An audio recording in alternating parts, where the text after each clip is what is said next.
لوگوں کو سننے کا موقع ملا آپ کے ذریعے سے، اور میں سمجھتا ہوں کہ ہم لوگوں کو بھی اپنی ٹوٹی پھوٹی باتیں کرنے کا بھی موقع مل رہا ہے. تو کیونکہ وقت بہت کم ہے، اس لیے میں بس ہماری بالکل بکھری ہوئی باتیں ہیں. میں نے شروع یوں کیا ہے کہ بعض جملے ایسے ہوتے ہیں کہ موقع ہو یا نہ ہو ان کو دہرانے میں لطف تو آتا ہی ہے، ان کی معنویت بھی بے محل قرار نہیں پاتی. جیسے علامہ شبلی نے فارسی زبان کی شاعری کی تعریف شعر العجم جب لکھنا شروع کی تو آغاز بھی اس جملے سے کیا کہ اسلام میں ابر کرم تھا اور سطح خاک کے ایک ایک چپے پر برسا، لیکن فیض بقدر استعداد پہنچا. جس خاک میں جس قدر زیادہ قابلیت تھی اسی قدر زیادہ فیضیاب تھی. عرب، ایران، افغانستان، ہند، ترکستان، مصر، شام، روم سب اس کے حلقے میں آئے. اقتباس اور طویل ہو سکتا ہے، لیکن حاصل یہ ہے کہ جس قوم میں جس قسم کی قابلیت تھی اسلام نے اس کو اور چمکا دیا. اردو زبان کے بارے میں یہ تو نہیں کہہ سکتے کہ وہ فارسی کی طرح پہلے سے موجود تھی، اسلام نے اس کو چمکا دیا.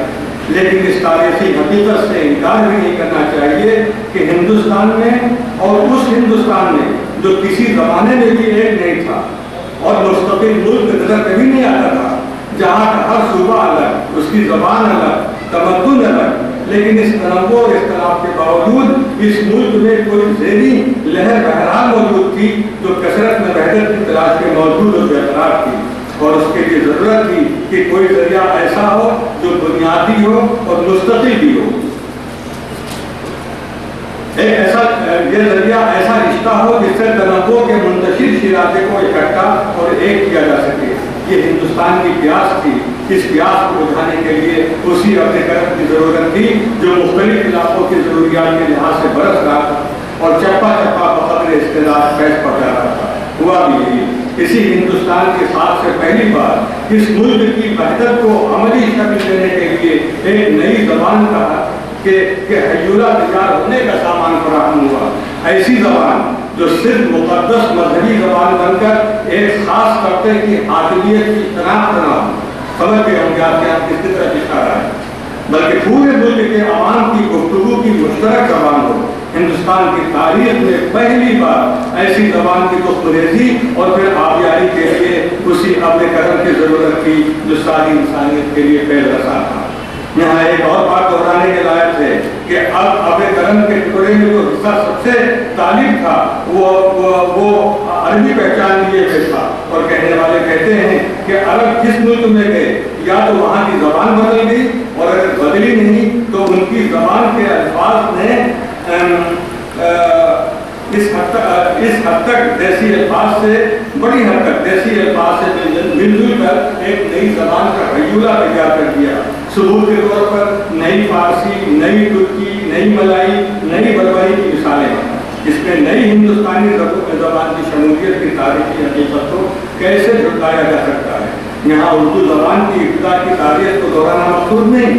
ابتدا تو اس کی باہمی میل جول سے ہوئی، یعنی اردو کے خمیر میں میل ملاپ، ملنساری، محبت اور مربت کے اجزاء دکھاوے کے نہیں بلکہ یہ اس کے اجزاء اصلی ہیں. ہندوستان کی آزادی سے پہلے جب یہ سچائیاں بیان کی جاتی تو مخالفت کیا ناک بھوں کی کہانی کی بات نہ ہوتی اور اس قسم کے سوال تو شاید ذہن کے کسی گوشے میں نہ آتے کہ اردو زبان و ادب کے ارتقاء میں مدارس اسلامیہ کی تعلیموں اور خدمات کا کتنا حصہ ہے.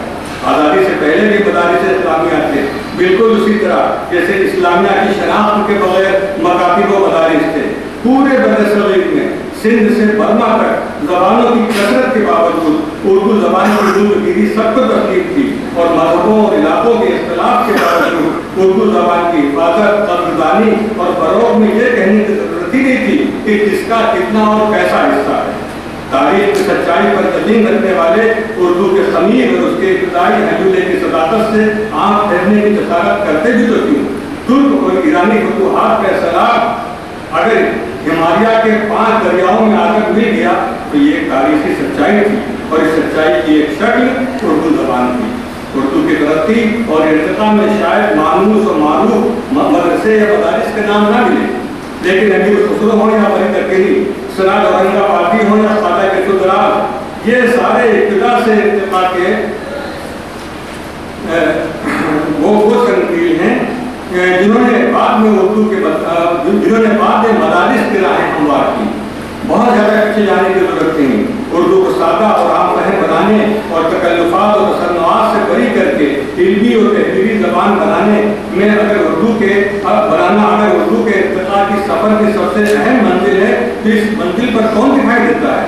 کچھ لوگوں نے سمجھانے کی کوشش کی کہ یہ کام انگریزوں کا تھا اور ان کی رہنمائی میں آگے بڑھا، مگر حقیقت ہمارے حق پسند محدثین کی نگاہ میں یہ ہے کہ سادہ و بے تکلف بنانے کا فخر شاہ ولی اللہ دہلوی کے خاندان دہلوی کی قسمت میں تھا. مولانا اسماعیل شہید کی زبان 18ویں صدی کے اواخر کی زبان ہے اور یہ تقویت الایمان میں جس حد سے نظر آئی اس کو آج بھی فصاحت اور زبان کی سادگی کا بہترین نمونہ کہنے میں کسی کو تعامل نہیں. شاہ عبد القادر کا ترجمہ قرآن بیان کی صفائی میں آج کے ترجمے میں کس سے کم ہے. ارتقاء کے مدارج میں کہنا چاہیے کہ عروج دلی اور لکھنؤ کے شاعروں کا مسلم ہے. غالب اور پھر سر سید، شبلی، حالی، آزاد، اردو کے اساتین خمسہ میں سب کے نشو و نما میں اسی فضا کا دخل ہے جس کو بعد میں مدارس میں دیکھا گیا. دیوبند ندوہ تو مرکزی عنوان ہے. پورے بر صغیر میں اردو علمی زبان بن کر پورے ملک کی زبان بنتی گئی تو یہ کن کے ذریعے؟ جواب صاف ہے کہ 19ویں صدی کے نصف آخر سے مدارس، خانقاہوں، تقیوں اور علماء ادب کے مکانوں کی جگہ نصف آخر سے مدارس، خانقاہوں اور تقیوں اور علماء ادب کے مکانوں کی جگہ لینے لگے تھے. وہ چاہے مدرسۃ العلوم علی گڑھ ہو یا مدرسہ باقیات الصالحات، بھوپال کے سلطانیہ اور سلیمانیہ مدرسے ہوں یا حیدرآباد کے مدرسے نظامیہ ہوں، اردو کی ترقی میں سب یکساں طور پر شریک رہے. سن 25 میں مولانا سید سلیمان ندوی تامل ناڈو میں وہاں ایک قصبے کے مدرسے میں انہوں نے جو دیکھا اس سے اردو اور مدارس کے تعلق اور اس کی اہمیت کا اندازہ ہو سکتا ہے. سید صاحب لکھتے ہیں کہ اردو کی ترقی یہ ایک عجوبہ ہے. ان علاقوں میں ہمارے ہندو بھائی ہندی کی اشاعت کے درپے ہیں اور ہزاروں روپے اس میں خرچ کر رہے ہیں. سن 25 کی بات ہے. مگر اس بیسیوں بولیوں والی سرزمین میں اس کا حسن قبول مشکل ہے. مگر یہ دیکھ کر کیسی حیرت ہوتی ہے کہ اسی سرزمین میں یعنی تامل ناڈو میں اردو کس طرح پڑھ رہی ہے. اس مدرسے کے چھوٹے چھوٹے کمسن بچے اپنی مادری زبان یعنی عربی یعنی مسلمانی تامل کے بعد جس ضروری زبان میں بے تکلف بولتے ہیں وہ اردو. یہ سن 25 کی بات ہے اور تامل کی بات ہے. اردو صرف 2 دبستانوں کا خطرہ نہیں دی. اس کے قلندروں میں خدا جانے کتنے دبستان شامل ہو کر اس کے ارتقاء کے سفر میں نظر آنے لگے. 20ویں صدی کی پہلی 2 دہائیوں تک مشہور نام ہو، مشہور نام تو آپ جانتے ہیں کہ حالی، شبلی وغیرہ وغیرہ، وہ مشہور نام ہو یا مولوی فتح محمد عالمگری، مولوی عبدالحق، حافظ جلیل احسن شوق نیموری، مولوی سید احمد صاحب فرنگ آسفیہ، منشی امیر احمد، یہ وہ نام ہیں جو باضابطہ زبان بنانے میں اور اردو لغت و قواعد کے اصول بنانے والے اور پھر تصنیفات کا انبار لگانے والے ہوئے. اسی دور میں جب اردو میں ترجموں کا دور چلا تو عربی اور مغربی زبانیں سامنے تھیں، لیکن بلا خوف تردید کہا گیا کہ اس بات میں بھی عربی جاننے والے عالموں نے سب سے زیادہ خدمت انجام دی. یہ عالم کہاں سے آئے تھے؟ ظاہر جواب یہی ہے کہ مدارس کا لفظ زبان پہ آئے گا. وہی مدارس جن کا نشان اول صوفیہ کے مراکز میں ملتا ہے. 20ویں صدی کی تیسری دہائی سے اردو کی دنیا میں نئی آوازیں گونجنے لگی. ادب شاعری کے نام پر ترقی کی دکھا ترقی پسندی نے لی. اردو کی وہ نشست ثانیہ جو سر سید کے حواریوں کے ذریعے سامنے آئی تھی اور جن کے اثرات ندوے کے دارالمصنفین اور حیدرآباد کے دائرۃ المعارف کے علاوہ مولانا آزاد اور مولانا دریا آبادی وغیرہ کے صورت میں عام ہوئے تھے، وہ ناول، ڈراموں اور افسانوں اور شاعری کی دنیا میں عجیب و غریب تجربوں کے شور و غوغا بلکہ ان کے گرد و غبار کے اوجھل سے ہونے لگے. یہ لکھنے والے یا ان میں زیادہ تر وہ تھے جو 20ویں صدی کے نئے آبادیاتی تعلیمی نظام سے تعلق کیے تھے اور یہیں سے اردو کی دنیا میں اس طرح کی کیفیت بھی دیکھے جانے لگی. ٹھیک یہی وقت تھا جب مدارس کی اہمیت کے اظہار کا وقت تھا. سن 39 میں سید صاحب نے یہ سوال کرنا شروع کر دیا کہ معلوم ہے کہ اسلامی تہذیب و تمدن اور کلچر کی حفاظت کا کام کہاں انجام پاتا ہے؟ یونیورسٹیوں، کالجوں، لیگوں، کانگریسوں میں نہیں،